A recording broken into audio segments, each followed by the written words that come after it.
Bonjour YouTube, c'est un plaisir de vous retrouver aujourd'hui. On va parler, ça fait 3 semaines que je l'ai pas fait, de My Hero Academia. Je suis super content, ce matin je me suis fait les 3 épisodes que j'avais pas regardé. Petite heure de My Hero Academia, je suis de bonne humeur. Je suis de bonne humeur.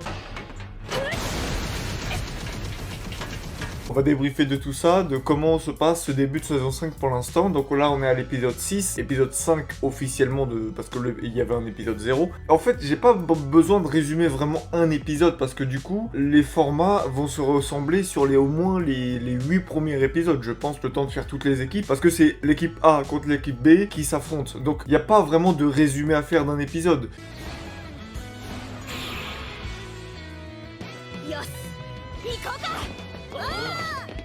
Ce qui est intéressant par contre à souligner, c'est que ce format-là nous permet de revenir dans le passé, revenir sur des personnages de la classe A qu'on n'a pas forcément beaucoup vu. Quand je reviens sur Fumikage, quand on apprend qu'il vole, donc c'est dans l'épisode d'avant encore, on a tout ce flashback sur son premier stage, ensuite l'apprentissage.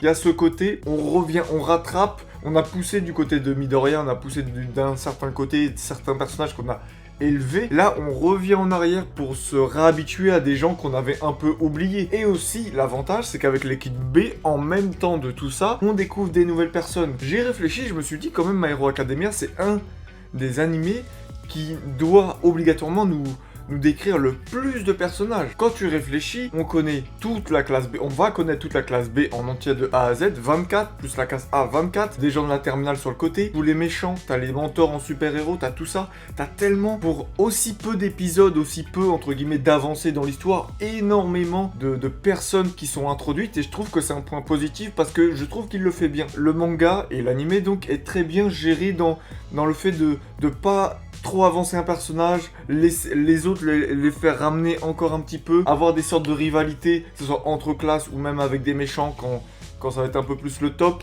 Il y a une sorte de hiérarchie qu'on respecte. Par exemple, un truc qui m'a fait plaisir à voir lors du premier combat, Tsuyu et Red Ryotto, ils ont été contre les 8 préjugés, ou en tout cas ils ont vraiment été sur le terrain. Quand ils ont fini l'exercice, ils ont vraiment pris ça au sérieux. Et Denki, qui est l'électricité, qui a jamais vécu ça, il était là en train de rigoler, oui je suis le meilleur, etc. C'était le seul qui prenait ça comme ça. Parce que t'as quand même un écart de mentalité rien que par rapport à l'expérience. Et ça aussi, ça résume bien la vie, et surtout, ça résume bien les personnages entre eux. Donc dans la même classe, t'as déjà cet écart, et je trouve que c'est super bien géré. Donc voilà, je sais pas si c'était très clair, mais je trouve que l'auteur gère très bien ses constructions de personnages, gère très bien comment ces personnages, chacun évolue. J'ai l'impression qu'il prend du temps pour les 24 de la classe A, les 24 de la classe B, les méchants, etc. C'est super bien fait. C'est facile un peu de se perdre quand t'as énormément de personnages, et c'est facile aussi d'utiliser un peu une surenchère de pouvoir, juste dire...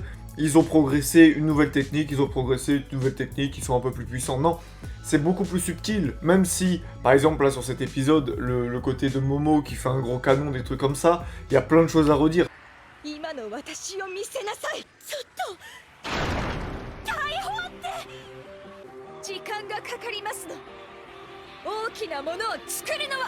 Je pense que ce personnage-là déjà est biaisé dans le manga, parce que si t'es censé créer n'importe quoi, il y a un moment, il y a plein de choses, il y a tellement d'éventualités que tu pourrais faire autrement. C'est seul, peut-être le personnage de Momo qui est un peu plus complexe dans cette idée. Mais sinon, je trouve qu'ils sont super bien gérés. À chaque fois, les combats, que ça soit par équipe, par 2, par 4, par 5, chaque fois, il y a des choses qu'ils apprennent. Et c'est super intéressant, c'est super intelligemment écrit. Et j'en suis encore plus triste que c'est bientôt la fin du manga. Aussi, un truc intéressant, c'est qu'on apprend qu'ils ont fini la seconde, donc ils vont arriver en première. Donc logiquement, ils vont passer en première, les terminales vont partir, et il y aura des nouveaux secondes. Comme on a annoncé bientôt la fin du manga, je sais pas, l'animé, il en est où par rapport au manga, mais je me dis, ça m'étonnerait qu'il ait le temps de développer des nouveaux terminales, des nouveaux secondes, remettre encore tout ça, ça m'étonnerait, même si pour moi ça serait intéressant, et c'est pour ça que j'ai pas compris quand la première fois j'ai entendu dire ah bah My Hero Academia c'est bientôt fini. Donc on verra bien, surtout que j'ai entendu dire que là où en est le manga, on a un peu lâché ce côté un arc école, un arc méchant, on est un peu plus confus on va dire. Donc on va voir comment ça va se passer, en tout cas j'ai hâte. Côté animation, j'ai l'impression qu'il y a une sorte d'affinage des personnages, d'affinage de l'animation. J'ai trouvé l'animation de Momo pendant ses combats très intéressant, pas sur ses pouvoirs, même rien que sur les jeux de regard, les choses comme ça. Même quand Denki a utilisé son électricité dans l'épisode 3, j'ai trouvé ça beaucoup plus fluide. J'ai l'impression que l'animation s'adapte encore et essaye de se perfectionner. On reste pas sur ses acquis, on essaye de faire quelque chose de plus propre, de plus correct, de toujours être dans une sorte de nouveauté tout le temps, se challenger sur l'animation. Donc c'est ce qui rend encore l'animé toujours aussi agréable à regarder. Comme je le disais, c'est super intéressant. Moi j'ai adoré par exemple voir le gars tout noir.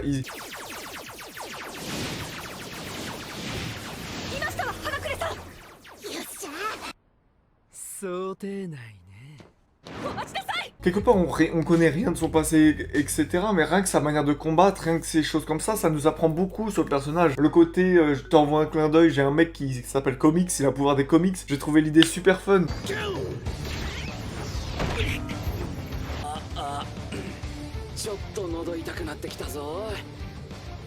Je pense qu'il s'est éclaté en faisant les pouvoirs aussi, c'est super bien. Chaque personnage a vraiment des personnalités faciles à cerner. T'as pas besoin de dire toute leur histoire derrière.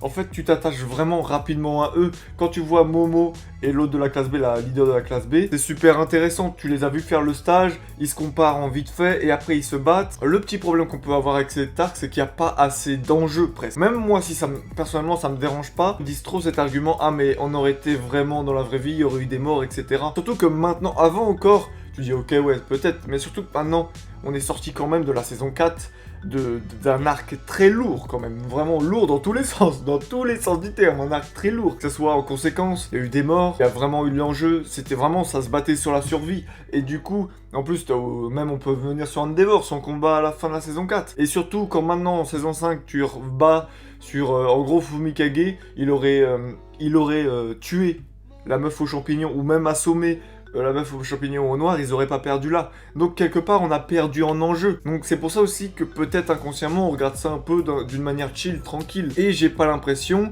que là, il va y avoir les méchants qui vont interrompre tout ça. Donc ça m'étonnerait. Mais ça reste quand même intéressant. Moi, j'aime toujours ce format côté mi vraiment relation sérieuse. Enfin, pas relation sérieuse, mais action sérieuse dehors et mi-formation. Ça rappelle l'alternance. Ce qu'il faut savoir, c'est qu'au Japon, ils n'ont pas vraiment ce côté alternance à l'école, vraiment. Nous, en France, avec le bac pro ou même en général, on peut avoir des alternances. Au Japon, c'est déjà plus rare. Donc qu'il ait eu l'idée, peut-être en s'inspirant ailleurs, d'avoir cette sorte d'alternance, je trouve ça bien. Et je trouve que ça colle très bien avec son genre shonen adolescent, en fait. Quand t'es un adolescent, comme en France on a pu voir avec les stages ou même les apprentissages, t'apprends en fait. Et moi qui ai vécu ça, des stages et des apprentissages, qui ai fait de l'alternance aussi, je me retrouve dans ce côté où j'ai un peu d'école. L'école c'était un peu mon côté, je souffle. Et après on revient dans la vie entre guillemets d'adulte. Ça a été plus facile pour moi dans mon expérience de commencer ma vie d'adulte en fait. Et je trouve que retranscrire ça dans un manga, ça peut paraître anodin, mais je trouve ça assez vrai et je trouve que ça correspond vraiment bien à la cible de personnes qui doivent regarder ça. Donc voilà, je pense que j'ai tout dit, j'ai hâte de voir la suite. La vidéo elle a coupé, du coup je vous fais une fin en freestyle vite fait, j'ai la haine de ouf. Mais en tout cas, ce que je voulais dire à la fin, c'est que je ferai une vidéo la semaine prochaine sur My Hero Academia évidemment, mais surtout que je vais lancer mon jeu concours la semaine prochaine pour vous faire gagner mes 2 figurines. Donc la première, celle de... j'ai l'air d'un con.